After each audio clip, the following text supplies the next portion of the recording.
it's impossible to deal with the question of actually existing barbarism without taking a serious look at the US and American geopolitical power and how it's been exercised over the last 20 years.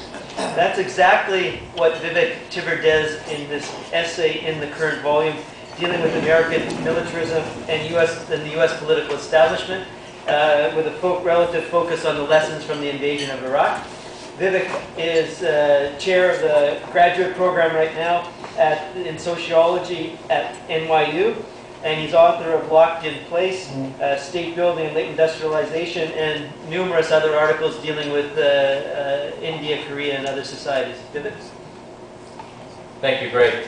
And it's a tremendous pleasure to be here. You know, New York is, of course, it's traditionally been the home of the left in the United States, but I don't think we could have hosted an event like this in New York today. So for the Toronto left, congratulations. I know that I gathered that there's a meeting going on today of the Graduate Student Union at York University, and that drains some potential audience away from here. But if net of that, this is what you have to offer, I'm awfully impressed. And I'll have to take word back to New York that they've got some catching up to do, and that maybe the North American left is being centered in Toronto now, not so much in Manhattan anymore.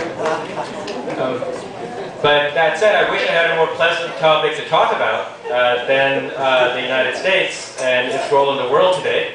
But I'll try to end on a positive note, as we always do. But we should start as good socialists with hard, cold facts about where we are today, and a sober assessment of the reality.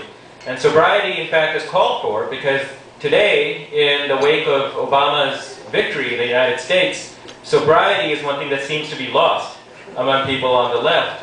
In fact, a lot of good sense seems to be lost.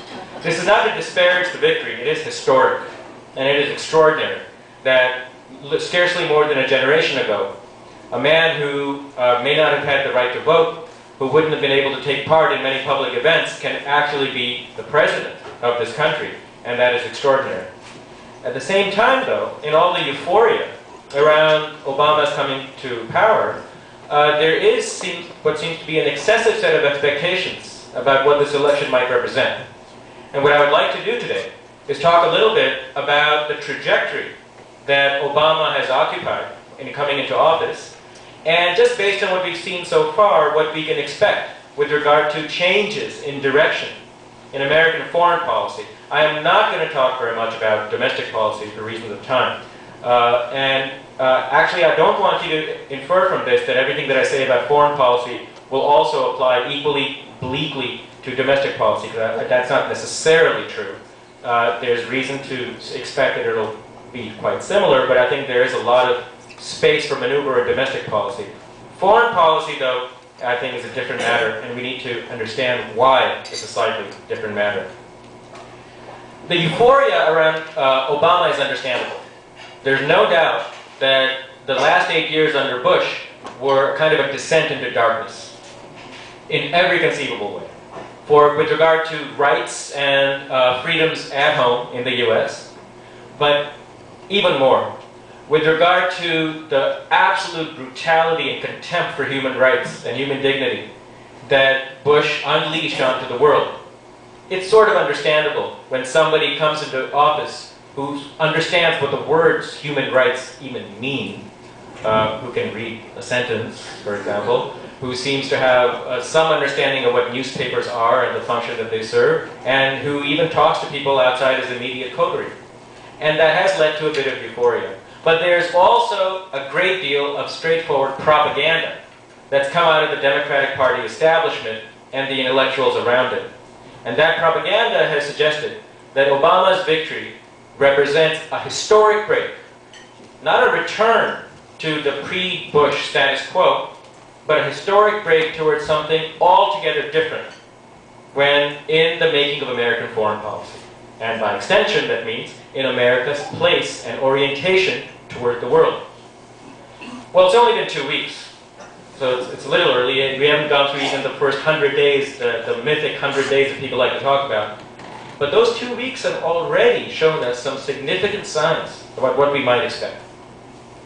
Again, with regard to foreign policy, if you look at the people that Obama has gathered around himself, it's amazing.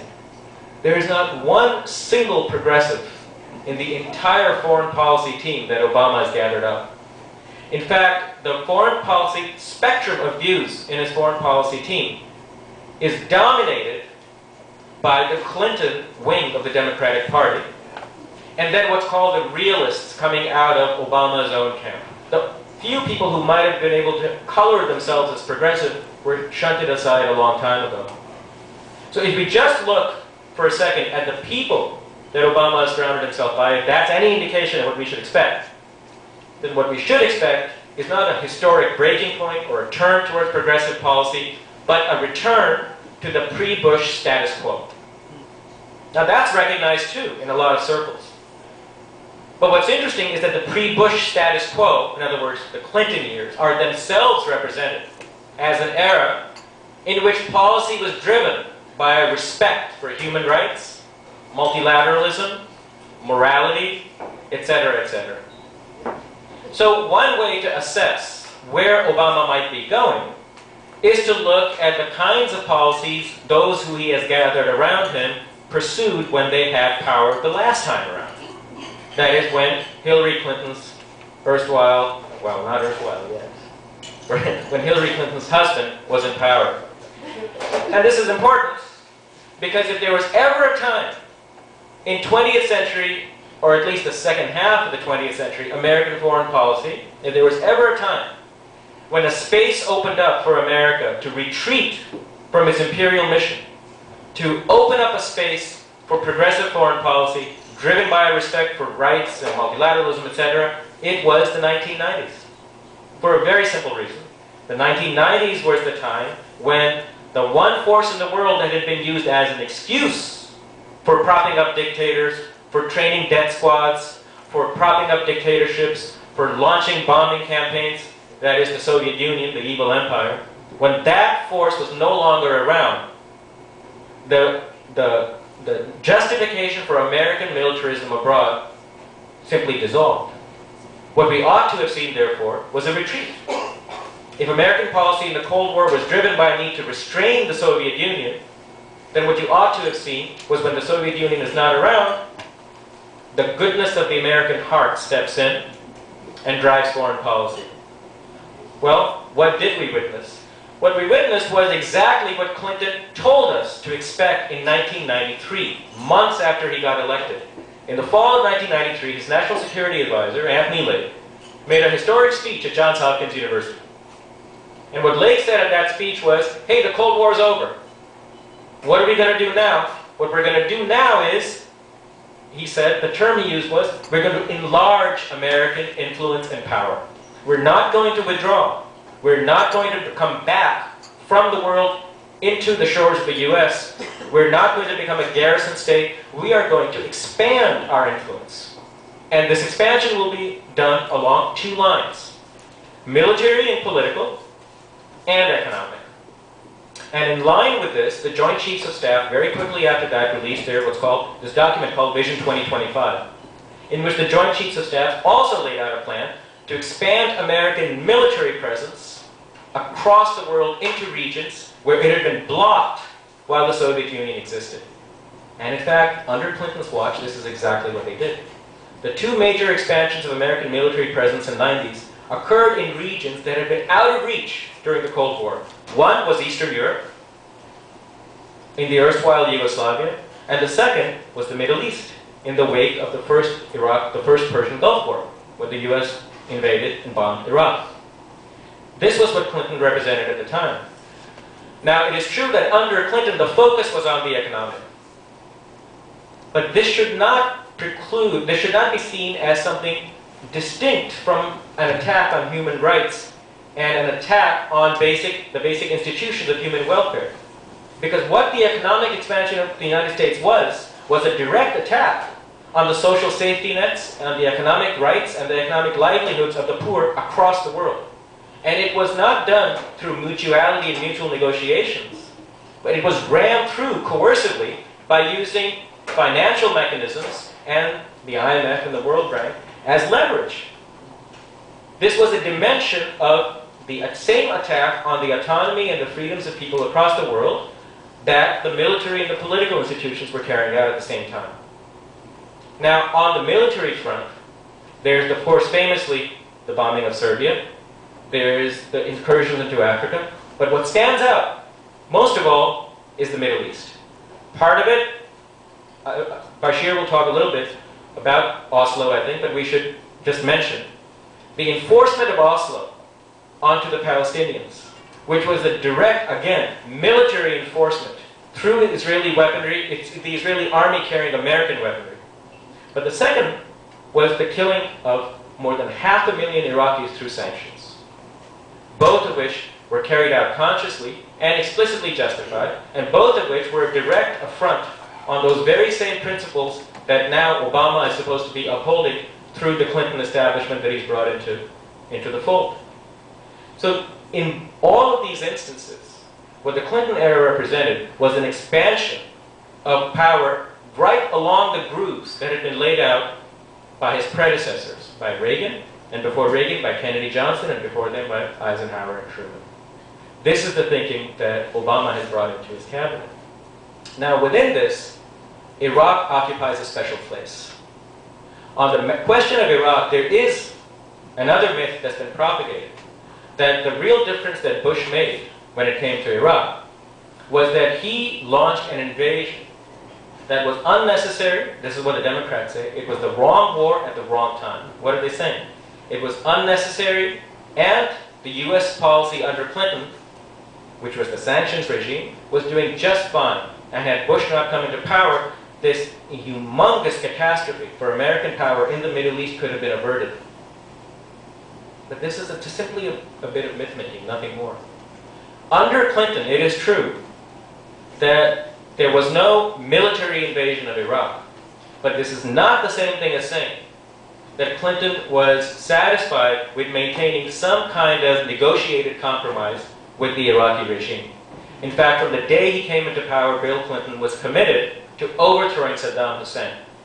And between 1992 and 1998, he did everything short of a military invasion to topple the regime.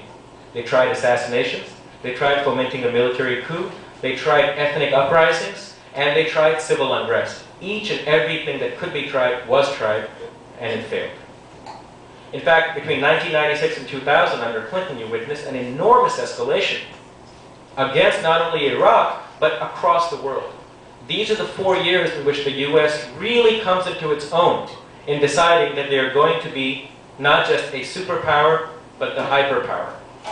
You might recall that in 1998, when Clinton launched Operation Desert Fox, which was the bombing of Iraq, he did so without ever sending it to the Security Council in the UN. In fact, he timed the bombing to occur as the Security Council was meeting to deliberate on whether or not to agree to the bombing. It was a direct slap in the face of the UN. The bombing of Serbia was done through NATO auspices. Why? Again, a direct affront to the United Nations, telling it, when it comes to the American interests, you don't have a say. NATO is our organization. We'll do as we like. The bombing of the medical plant, the backing out of Kyoto, all of these were Clinton's sort of gathering momentum against the very multilateralism and the principles that they're supposed to be upholding now with Obama. Iraq was a piece of this. What happened when, by 1998, in Clinton's last years, was that everything else having failed, in 1998, Clinton actually gave the go-ahead to his administration to draw up plans for a military invasion of Iraq. Two things stopped him. The first was a fear about domestic public opinion. The domestic public opinion in the United States wouldn't go along with this. And the second was a worry about the fallout regionally. The same thing that had stopped Bush Sr. from invading Iraq. Would they be able to handle the regional fallout if they invaded it? What happened was that with coming of 9/11, the domestic constraints simply disappeared. And it is true that Clinton might still have been constrained by his worries about the regional fallout. But what is interesting is that in the lead up to the invasion of Iraq, the Clinton administration's experts, they're the top brains, the strategists, in the entire public debate around whether or not to invade Iraq, this is very important, there was not one single dissenting voice. Not from Madeleine Albright, not from Richard Holbrooke, not from Bill Clinton himself. There were warnings about invading, but they were simply warnings on its prudential merits. That is, go ahead and invade, but make sure you do it right.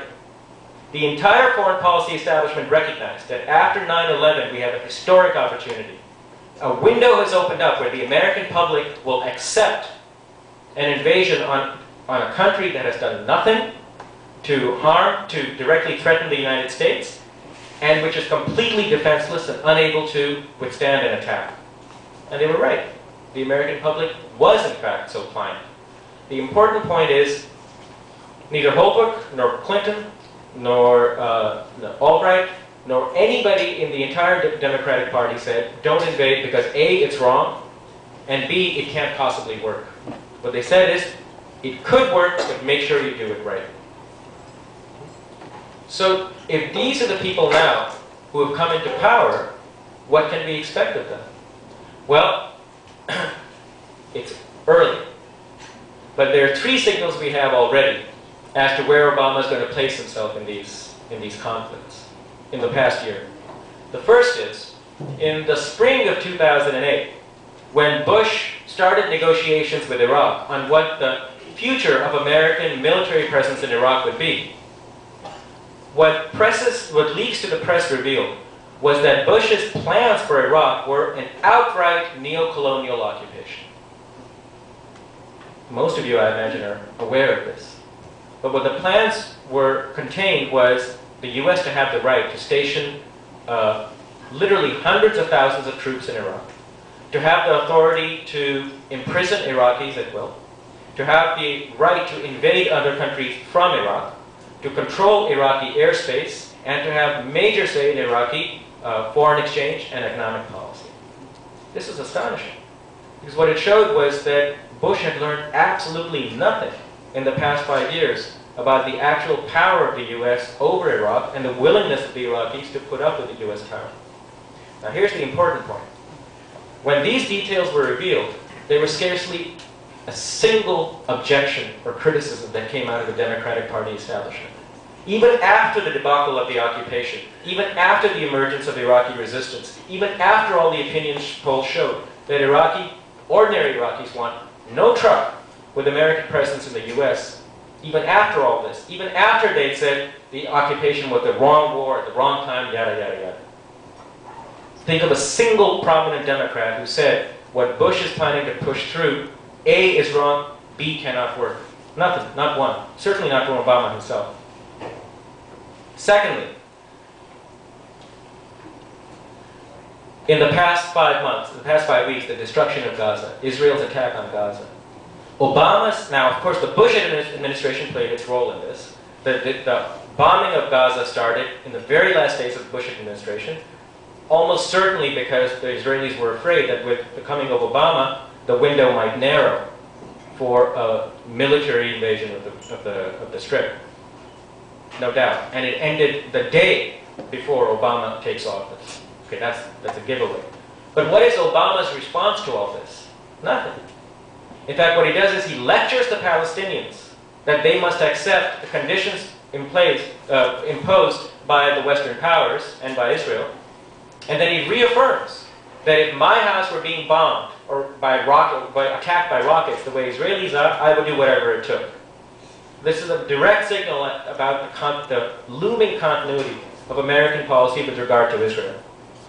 But the last and perhaps most important signal is Obama's statements on and policy towards Afghanistan. And here you can see directly what's happening, which is that the commitment to maintaining American power and American supremacy in the Middle East and Central Asia is being passed on like a baton from Bush to Obama seamlessly. Already in the northwest of Pakistan you have a looming humanitarian catastrophe, a direct consequence of the very same policies that Bush pursued in Iraq, which is the indiscriminate bombing of the regions and state terror, military terror, from the part of the American and NATO forces over there. Somewhere between 250,000 and 300,000 people have been displaced from their homes and are living permanently in refugee camps in that region over there now. And Obama, within 2 days of coming into office, well, they refused to comment on whether he okayed this or not, but within 2 days of his coming into office, American drones killed more civilians in Pakistan once again. That's a direct indication of what we can expect with regard to these grandiose claims that are being made about Obama and what he represents. Now, what this tells us, if I'm right, is that the vision in the foreign policy establishment about America's place in the world in terms of what they would like to see happen has not changed. But there is something that has changed tremendously, which is that events have overtaken both Bush and Obama in a way that they could never have foreseen and which they simply may not have the forces to grapple with. The first one is the Iraqi people themselves. What Bush proposed in March 2008 was a colonization of Iraq. What he ended up with was a humbling and a withdrawal from Iraq of a sort that simply could never have been predicted. The agreement that was finally hammered out between the US and Iraq is an abject and total defeat for the United States in the region, because it calls for virtually the total elimination of the US presence, military presence there, including the bases. Now, the military and Obama is already giving signals that they may very well break that agreement. But what's important is they have to come to that agreement and leave some wiggle room for themselves and hope for the best. Similarly in Afghanistan, it is clear that there is no winning for the United States in Afghanistan. There's going to have to be a political settlement. How that turns out now will depend on the balance of forces. The second event, bunch of events that have overtaken them, of course, is the catastrophic economic crisis that they're facing now. A crisis like they haven't seen before.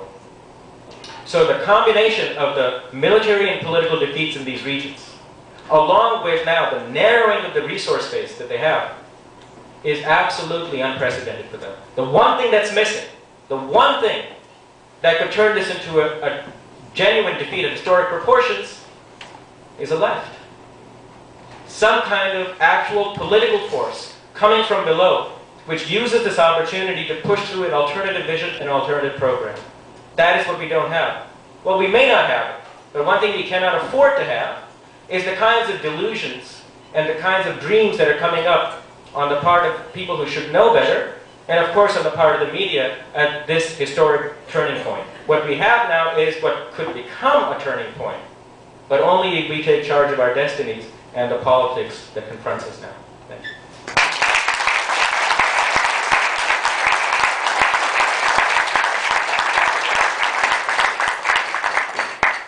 Thank you, Vivek. Nowhere does the cynical use of political power in all its military and diplomatic guises, plus the steady pounding of day-to-day violence, hit the road more sharply or severely than it does in Palestine and the struggle there. We're lucky to have Bashir Abu-Manneh, who's professor of literature at Barnard College, particularly focusing on Palestinian and Israeli literatures and post-colonialism, who wrote an essay last year on Israel's colonial siege to speak to that essay and some of the recent events in Gaza. Thank you. Bashir? Thank you, Greg. Thanks to you. I'm very happy to be here. Thank you all for coming. I'll start with a very small anecdote. I've been away from the US for a year, a bit more actually. I've been in London. And I came back 2 weeks ago, just a couple of days before the inauguration. And to my misfortune, I attended a panel at Columbia on the Gaza attack. It was called the War on Gaza in the Law Department. And I discovered that in that panel, one of the main conclusions was that Israel does have a right to defend itself, apparently. And there were 6 panelists, and it took the 6 panelists, so the first 5 panelists never mentioned any statistics. It took the 6 panelists only for them to begin to mention the numbers in Gaza, the numbers of the deaths, the numbers of the houses destroyed. So I want to begin, so we get a sense of Israel's barbaric attack on Gaza. I want to begin with the numbers so we get a very good sense of what Israel did in Gaza. These are the most accurate, reliable numbers out of an NGO, a human rights NGO in Gaza. There were 1,285 civilians killed, Palestinians killed. Victims included 895 civilians, 165 civil police officers on top of that, 280 children, 111 women, 4,336 Palestinians were injured. 2 political commanders of Hamas, elected officials, were killed, Nizar Rayyan and Saeed al-Siram. More than 100,000 Palestinians had to flee their homes as a result of the attack. 2,400 houses were completely destroyed. 17,000 were partially destroyed. We're talking about 28 public civilian facilities. We're talking about 30 mosques that were destroyed. We're talking about 121 industrial and commercial workshops that were destroyed. We're also talking about 60 police stations. So the sense you get out of the numbers is that this was a massive attack, completely indiscriminate. It was targeting civilians mainly. Most of the people, 85% of the people who were killed were civilians. There was no safe haven in Gaza. It was a systematic attack on civilians with no distinction or proportionality. One of the things that it leaves you with as you watch yet another Israeli war on the Palestinians, and in my lifetime, which has been fairly short, not that long, since 2000, I have watched the Israeli crushing of the second Intifada, in which in the first 3 weeks the Israelis shot 1 million bullets, a bullet to every Palestinian child, as one of the generals described it, in the first 3 weeks, pushing the Palestinians towards armed confrontation. I also watched the 2002 invasion of the West Bank, very similar to the Gaza invasion in that sense, destroying the infrastructure of the PA, again, this time as it was controlled by Arafat, the people that Israel struck a deal with. And I watched also, not just the Palestinians, the 2006 war. So Israel in the last couple of years has been extremely violent towards not only the Palestinians, but also its neighbors. And one of the dominant impressions, and I think this is the assumption, this has to be the working assumption, certainly on the left, but also more broadly, as you watch this, is that Israel doesn't want peace. There shouldn't be illusions about this. Neither on the left nor in the popular perception. No country that behaves this way wants to live in peace with its neighbors. That has to be the first working assumption. And this is a historical issue. Israel has always shown peace since 1948. If you kick out 850,000 Palestinians, expel them from their homes, destroy 530 villages and several towns, prevent them from returning to their houses and villages in 1948. On top of that, you attack every popular leader in the Middle East, Nasser in 56, and you attack 4 Arab states. I always wondered why there's always this anxiety in the West about Israel's security. There's always a sense in which it's poor little Israel that's being surrounded by these Muslim and Arab hordes who are ready to push Israel into the sea. We always wonder, well, has it lost the war yet? For us to worry about it that much? I mean, Israel is sitting over 350 nuclear warheads. And again, so it won in 48, it won in 56, and it won again in 67, beating 3 Arab states, conquered the West Bank and Gaza and the Sinai and the Golan Heights, and still controls the Golan Heights and the West Bank and Gaza, or lorded it over the Palestinians for 42 years, up until today. And we still worry about Israeli security, and we still talk as if Israel wants peace. No, I think it has to be the working assumption that Israel doesn't want peace. How does peace look like? We always ask this question. What is it to have peace in the Middle East? And I don't think it's either a controversial or a very complicated question. I always tell my students that the Palestinian-Israeli conflict is not complicated. What makes it complicated is the lobby, because it wants to silence any honest discussion about it. But it's not a complicated conflict. There's an international consensus over Israel-Palestine that is every year ratified and voted over in the General Assembly since 1976.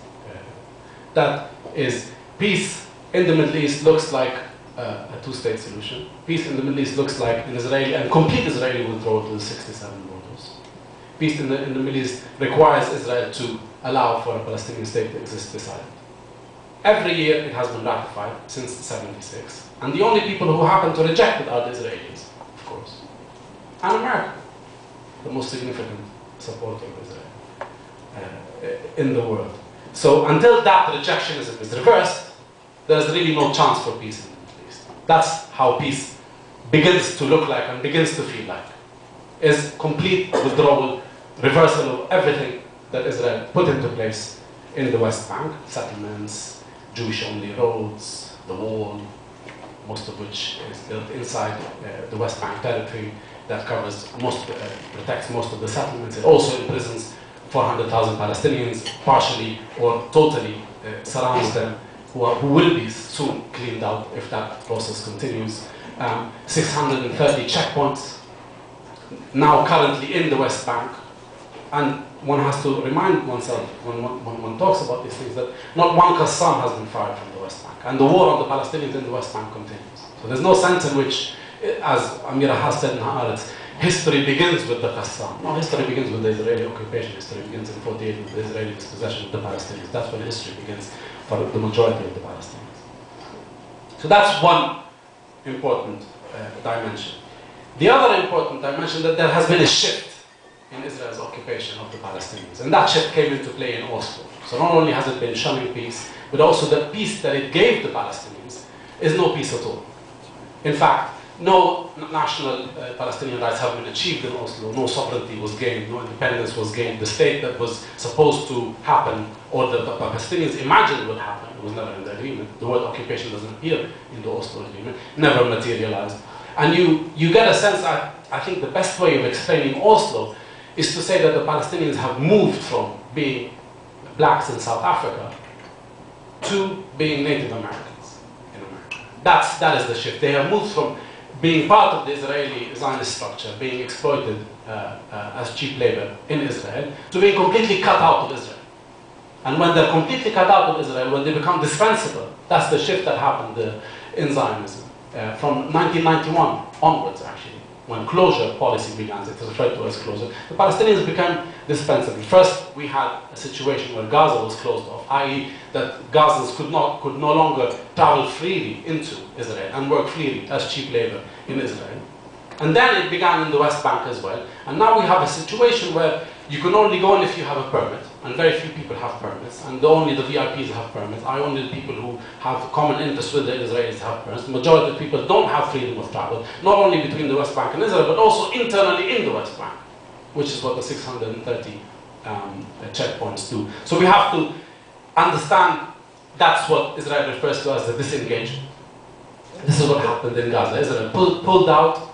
Palestinians became indispensable. It's still regarded under international law as the occupier because it controls all the accesses to the West Bank other than the Rafah border, but that politically it still controls with Egypt. And in that way, it no longer needs the Palestinians. In that way, it can kill them at will. So Israel always argues that our relationship has changed. We are no longer a police force for the Palestinians. We are engaged in armed conflict with the Palestinians. And if you're engaged with armed conflict with the Palestinians, you can kill them at will. And thousands have been killed since the Second Intifada, 5,000, and on top of the ones that have been killed in the last couple of weeks. In fact, 700,000 Palestinians have been imprisoned by Israel since 1967. That constitutes 20% of the population. I don't know how many Canadians that would make. 20% of the Palestinian population has at one point been in an Israeli prison. Israel still holds 11,000 Palestinian prisoners. So this is the first thing I want to say about Israel, that it doesn't want peace. There's also a social dimension to this related to Israeli society. You wonder sometimes when you hear Israeli statistics, polls done by Israeli newspapers. Ma'arif, for example, had a poll in the first week of the war on Gaza. And the poll said this. The poll said 80% of Israelis strongly support the operation on Gaza. 80% strongly support it. On top of that, 17% fairly support the operation on Gaza. So you have a 97% block of support for the operation on Gaza. Only 3% dissented.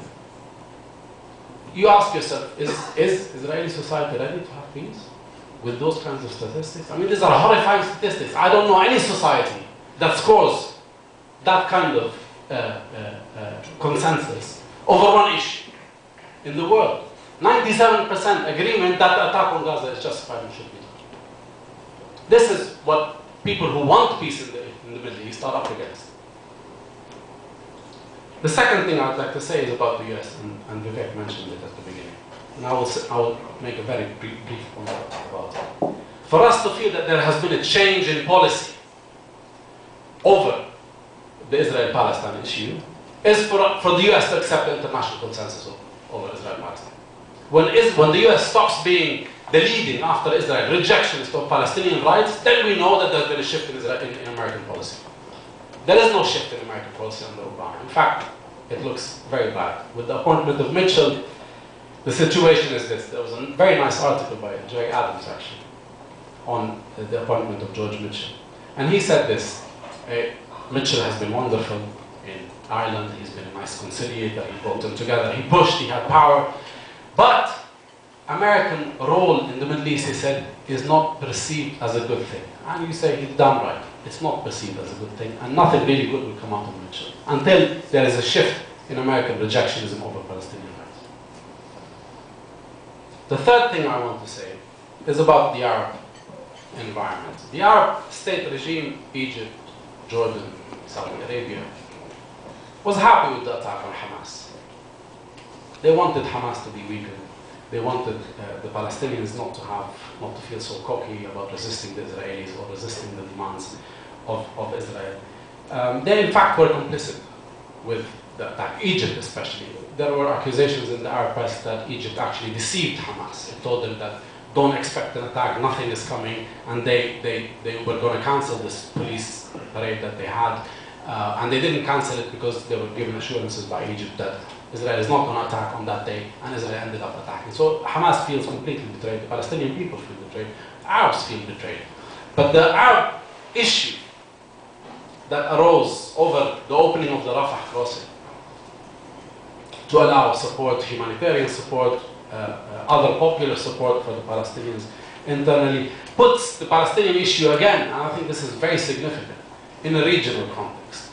So again, we need to come to see the Palestinian question not just a question of the Palestinians fighting it out with the Israelis alone. We need to come to see the Palestinian question as a regional question, as an Arab question as well. And the more that happens, the better for the Palestinians, because the Palestinians are in this confrontation very weak.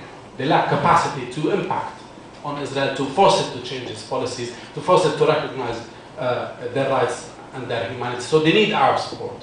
So the more that happens, the better. And the issue over the Rafah crossing, there's a huge popular consensus in the Arab world that the Rafah crossing should be open. There's always a guardedness about this amongst certain regimes. They say, well, you know, Israel is the occupier, Israel should be responsible for the Palestinians, as if the Palestinians belong to Israel. But most Arabs don't want this. Most Arabs don't really actually believe in the Arab state system that much.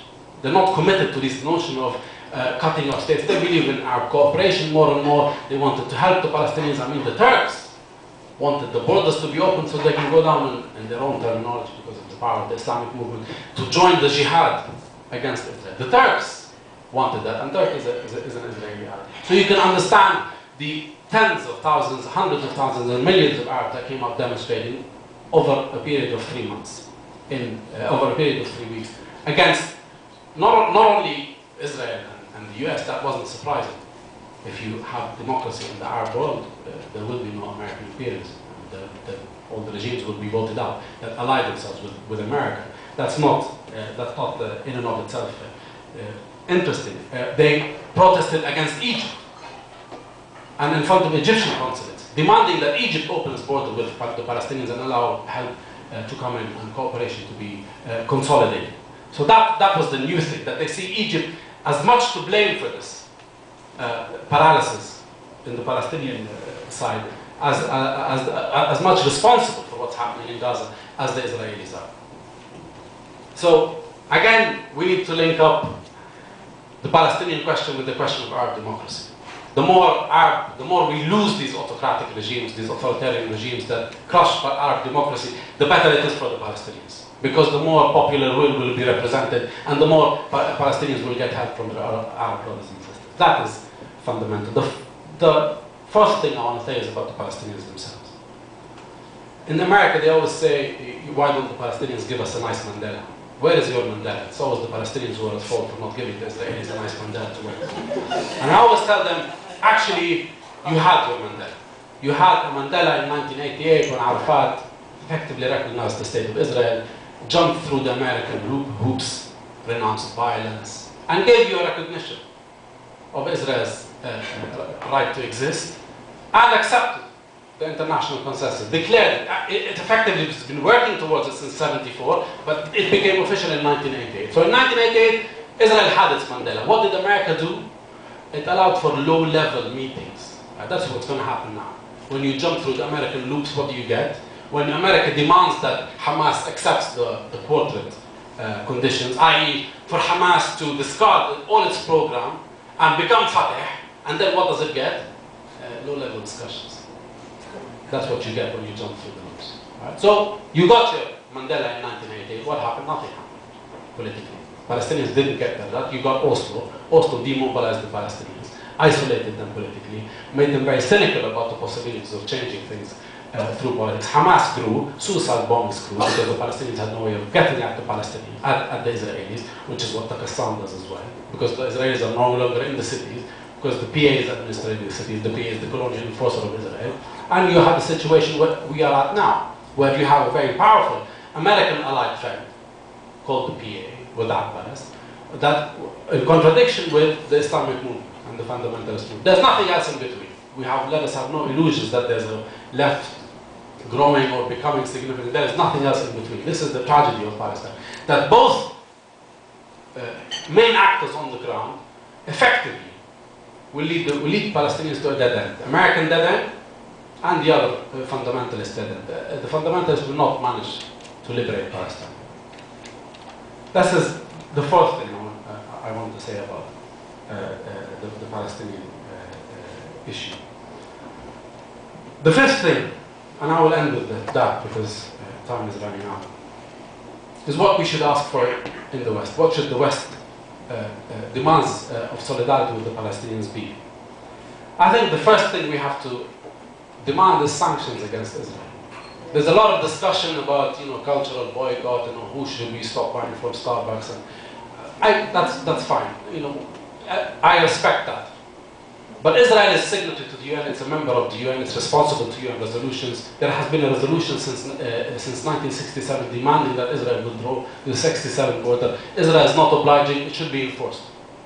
So Israel should be punished for its actions. There should be sanctions against the Israeli state for its behavior in the West Bank and Gaza, until it joins the rest of humanity, excluding the American state, of course, and accepts the international consensus. That is one of the first things. The second thing is, of course, to support the Palestinian right of self-determination, which doesn't necessarily mean that one has to support the specific nationalist ideology, either of Fatah or of Hamas, but to support the Palestinian right to national self-determination. And I'll end with this. Thank you.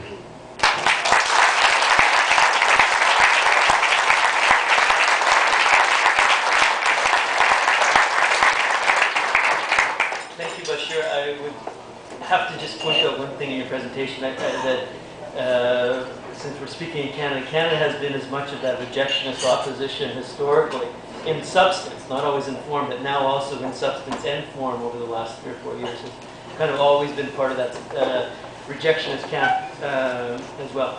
We have had the presentations. We can try a few rounds of questions here.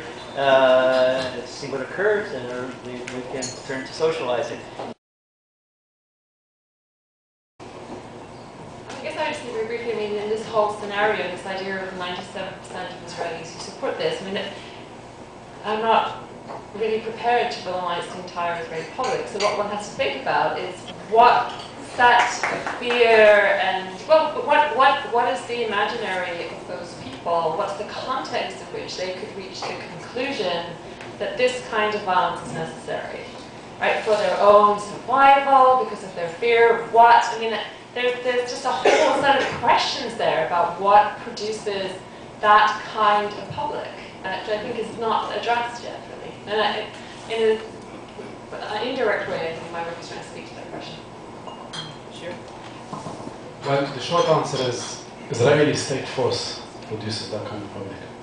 Every time there's a chance for peace or settlement, Israeli state mobilizes, puts the population under a situation of fear, reminds them of historic persecution, of belonging to the Jewish people, evokes the Holocaust again, and again the Israelis fear that you have to crush the Palestinians in order to be safe.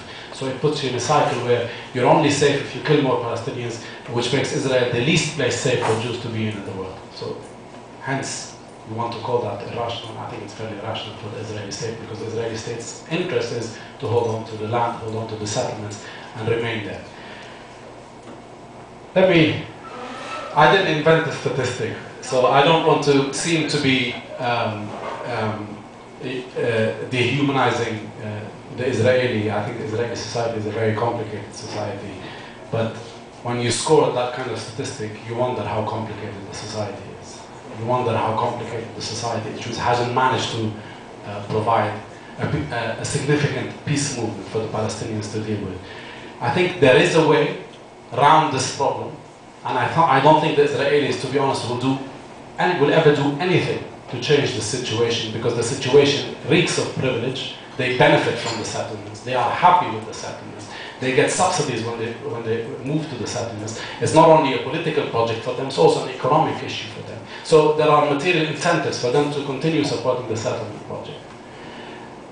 That's part of the issue. So when we talk about whether there is an Israeli left, whether Jews came out to demonstrate or not, I don't want to dump on the Israeli left a very small component of the Israel that calls itself left in Israel, in a society which is constantly shifting to the right, and more and more, not only to the fascist right, with Lieberman rising more and more. But I don't want to focus too much on Lieberman, lest you think that the problem is only with Lieberman. The problem is with mainstream Zionism and their conception. So when I say Israel doesn't want peace, I mean that when Peres comes on television and says, we are interested in peace, we are not destroying Gaza, Hamas is destroying Gaza, and he's welcomed all over the world, that's what I mean when Israel doesn't want peace. The Israeli state doesn't want peace.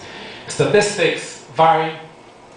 Before this operation, if you go historically, there's a very significant component of Israelis that are happy to see Israel withdraw to the 67 borders. It's 40%. There's a higher percentage of Israelis who want to see a negotiated settlement with the Palestinians. But it becomes completely ineffective when Israel mobilizes force against the Palestinians. Again, the Israelis score these completely scary statistics over the relationship with the Palestinians. So there's nobody mobilizing the Israelis properly to nudge them into doing something against their government. Right? The IDF remains a sacred cow in Israel. Whatever the IDF does is correct, should be defended. There are refuseniks here and there. They are an important movement. Nobody's dumping on them, but you have to understand that they are minuscule on the political map in Israel. Minuscule.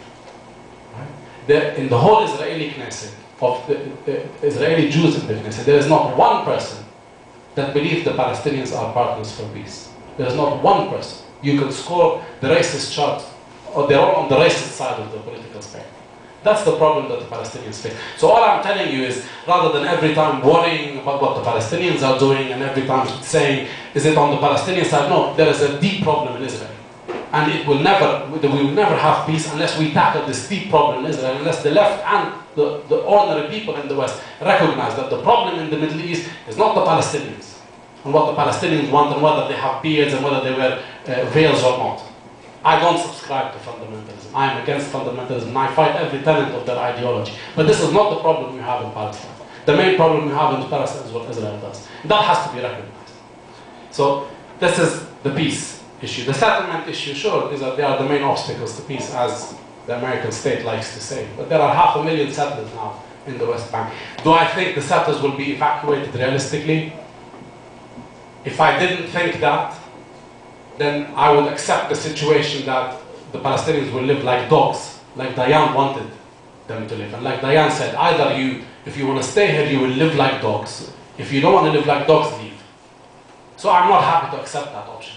I will always believe that it is possible, exactly because of the international consensus, and exactly because of what the Palestinians can do, evacuate the settlements, which are completely illegal, all of them, according to international law. So, my problem as a Palestinian, this is separate from everything I said about Israel. I think the West should focus on Israel. My problem as a Palestinian is how the Palestinians can create a liberation movement which begins to notch the settlement problem, which begins to create and completely explode some of the contradictions in Israeli society over the occupations, and creates an atmosphere in Israel which allows for the evacuation of this. That's my problem as a Palestinian. Right? I don't think that's why I said Hamas is a dead end and the PA is a dead end. I think the closest the Palestinians have ever come to this position where they explode the contradictions within Israeli society is in the first Intifada, which was unarmed, non-violent, and managed to begin the process of creating a space in Israel for a peace camp to emerge. However limping it was, and however, Israeli peace camp is always, oh, but let us keep these settlement blocks. Why? If you're a peace camp, call for the international consensus, call for the 67 borders, and let's begin there. Well, there's always a sense in which, oh, but give us a little bit so we can come towards you. Why?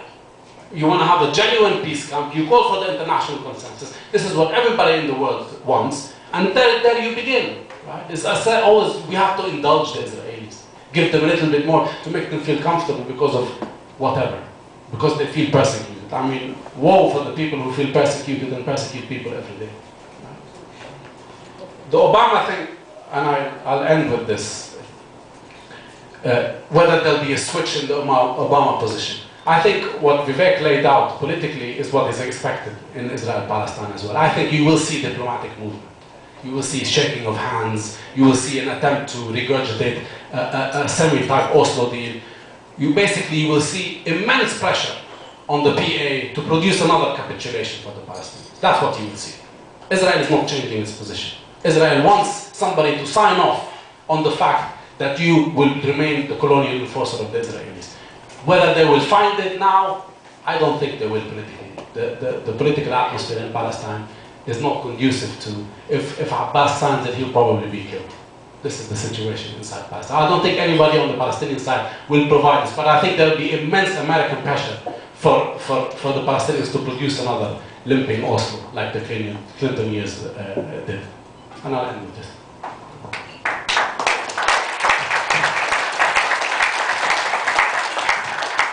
Let me very quickly start by this business about Israel and the enormous consensus that seems to exist around Gaza.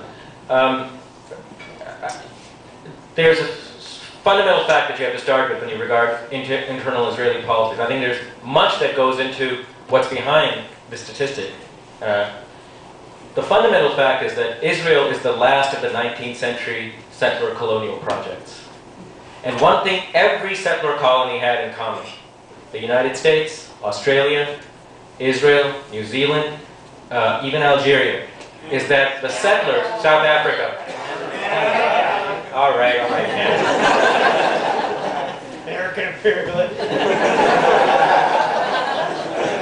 One thing every one of these cultures had in common is that while they were in the process of wiping out the indigenous population and unleashing violence on them, the overwhelming sentiment within the settler population was that they were under attack.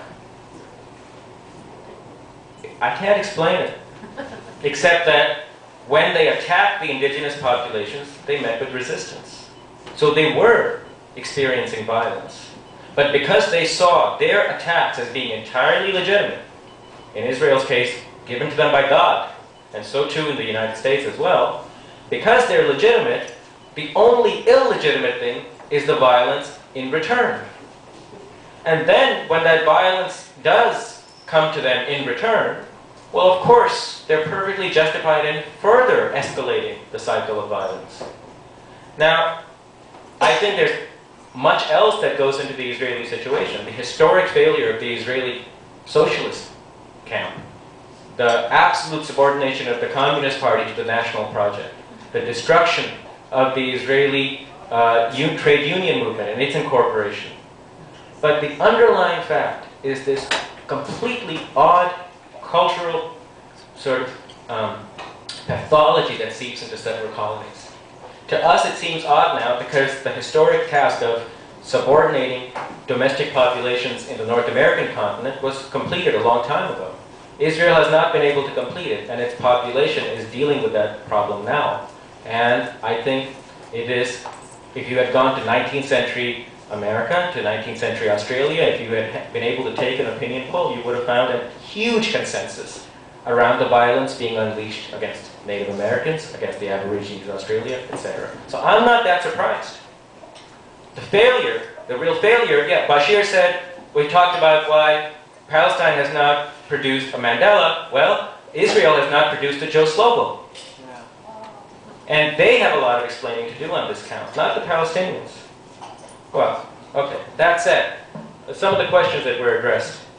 On Obama and the economic interest behind him, I can address this narrowly and I can address it broadly. Narrowly speaking, the data is not out yet. On the way we look at what the economic interests are behind Obama is who funded the elections and where the money came from, and that hasn't really come out yet. My own view on that is that it doesn't matter all that much, unless your view about politics is quite literally that there's puppet masters in the back, the people who fund them, and they call the shots and the politicians basically do what they say. In foreign policy especially, politics and the executive has a huge degree of leeway to set the agenda for themselves and oftentimes to drag their funders and their economic supporters behind with them, sometimes kicking and screaming. So what Obama does is he sees himself as the guarantor of American interests writ large, whether or not the insurance company backs, the insurance sector backs him, whether or not auto backs him. When it comes to something like this, which foreign policy is directed towards the global interests of the American ruling class and the American empire, they're not constrained by particular interests. Now, within the limits of the broad policy that they set, they might help this sector or that industry or that firm, etc., but that is not what drives foreign policy. So I wouldn't pay all that much attention if you're trying to understand the broad trajectory of the policy. Wouldn't pay all that much attention to who the backers are. That said, how then should we expect Obama to respond to some of these challenges like Russia and China and India? I think it is true that the foreign policy, Obama's team sees Russia and China as the challenges in the future, but I wouldn't pair them together. I don't think Bush saw them as being birds of a feather, nor do I think Obama will. And there's some direct evidence for this, but we can also make some inferences. The direct evidence is, from Clinton's time onward, but it escalated under Bush, it's Russia towards which you see a really aggressive policy. Russia is facing an encirclement of the kind that you would have expected around the Soviet Union. And I think the main reason for that is twofold. One is, Russia is, now that it's solvent again, it has money again, it is stretching its muscles and it's relying a great deal on its own military. In Central Asia and Eastern Europe, both regions the US sees as absolutely crucial to its own expansion. So it's in direct competition with Russia over there. But with regard to China, the US is locked in a very complicated dance. Because on the one hand, it is dependent on China in a way that it's simply not dependent on Russia.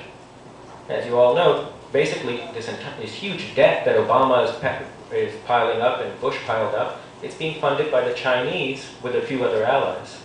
So that gives them a great deal of power.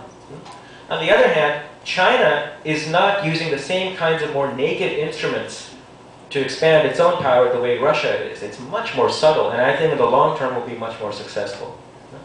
Neither of these two, so in the short term, they see Russia as a problem. China is a more long-term problem, but because it's more long-term and because of the fluid situation now with regard to America's resource base, it's going to be hard to predict where they go. They need China, and right now China needs them. So there's a mutuality of interests. Not so with Russia. So in the short term, I would expect a continuation of the belligerence towards Russia and a continuation of this very subtle dance with China. With regard to India, it's pretty clear. And this appointment of Holbrooke and the changing of Holbrooke's remit is a clear indication. Holbrooke was first appointed, Richard Holbrooke, who's a pig, by the way.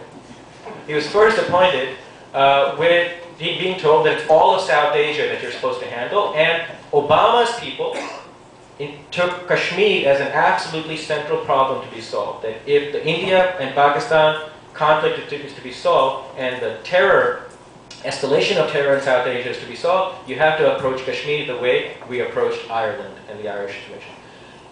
Within 2 or 4 days of that, Obama changed it. He took out Kashmir because India came to the US and said, this is off the table. The US's response, okay, it's off the table. Right? There is absolutely no indication that Obama will force the non-proliferation treaty on India. There's every indication that the nuclear market being opened up in India will continue to stay open, and the India-US tie will continue to solidify. And I should add, this world consensus that Bashir talks about around Israel, you should expect to find one more party to the refusenik camp sometime soon, and that probably will be India. The India-Israel connection is becoming incredibly tight. So tight that the consensus among some of the more progressive diplomatic circles in India, the high levels of the bureaucracy and diplomacy, is it's not shakable. In the last government, while the communists were part of the coalition, they in fact tried to make some inroads to weaken this alignment. It cannot budge. It exists at every level of the Indian state now, from the military on upwards. So the ties with India will continue, which means then that Pakistan has a problem. Because historically, Pakistan relied on American support to offset its enormous disadvantages against India in the diplomatic scene.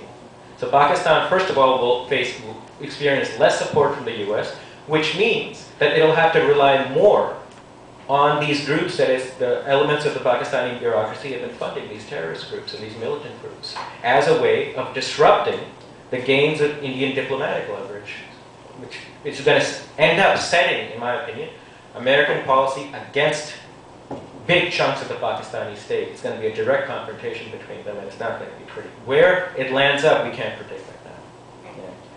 Yeah. And the final thing is, where is Basevich and Brzezinski in Obama's view? Basevich simply is non-existent. I think what Basevich is saying is right. I think his analysis is correct, that American policy has to fundamentally shift if it's going to work at all. But everything that I've said so far leads to the conclusion that it is not a voice that they're going to heed. On the other hand, Brzezinski is another matter. Brzezinski and books of the kind that Brzezinski has written, they play an odd role in American intellectual and foreign policy circles. They're books that you write when you're out of power, and then they're books that Brzezinski himself will ignore when he's in power. So it is absolutely true that the US has to pay heed to the global awakening, etc. But remember, when Brzezinski was interviewed by Le Monde Diplomatique in, I think it was the early 1990s, and he was asked, it was you who unleashed these jihadi forces. It was you who funded Osama bin Laden. It was you who created this blowback that we're having to deal with now, and that you're now trying to crush with an iron fist. Do you think, in the end, that you should have done it? And Brzezinski said, are you kidding? We brought down the Soviet Empire. These are insects. These are mosquitoes. They're an irritant, but they represent no threat to us. Of course I think it was the right decision. So wielding power and then trying to get the attention of power are two different things. I wouldn't take Brzezinski all that seriously in these books that he writes. Look at what he said when they were about to invade Iraq. He said, be careful. Not don't invade, he said, be careful.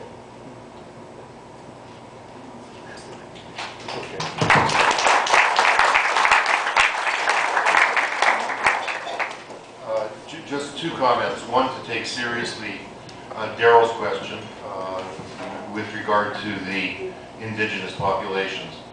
Ruth Wilson Gilmore's piece, Scenes from a History of U.S. Violence, which, although it's primarily on white-on-black racism in the United States, does explicitly deal with this. And the opening essay by Henry Cullen and myself does as well, in terms of the history of capitalism in relation to the extermination or marginalization or incorporation of indigenous peoples.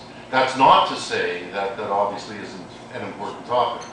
On the other hand, one could say that last year's volume, which looked at the role of indigenous struggles in Latin America, our Global Flashpoints volume, as a positive force for transformation, was I think, more relevant to that question than this volume would have been.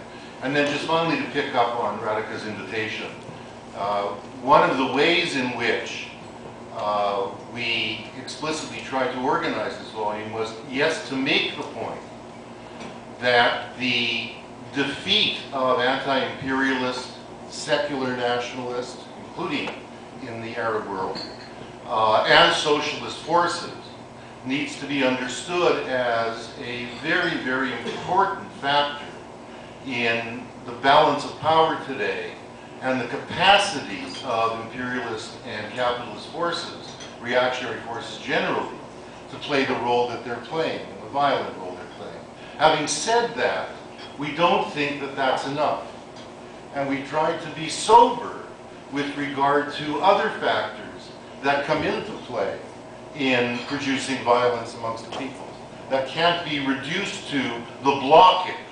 Although however much one might want to talk about, as Tanya did, the murder of 500,000 Indonesian communists as an important element in understanding intercommunal violence in Indonesia today.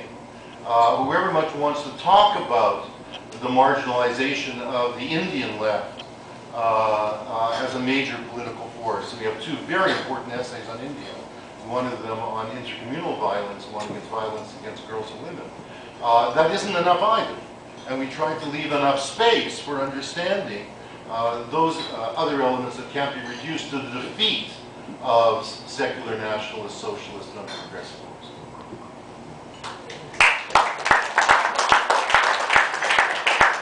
Thank you. Samir Amin's essay begins also from actually existing barbarism and makes the point that actually existing contemporary global capitalism is no longer a point for human emancipation at all, which raises, of course, the counterpoint to the socialism or barbarism question is the rebuilding of socialism, and that's clearly a question we will have to take up more and more over the future volumes as we look at the forms of the renewal of the left taking place in response to both the violence and the financial crisis, both in Europe and clearly in the Andean countries and also here in North America. So thank you very much. Take a look at the volumes and enjoy the rest of the evening. Amanda.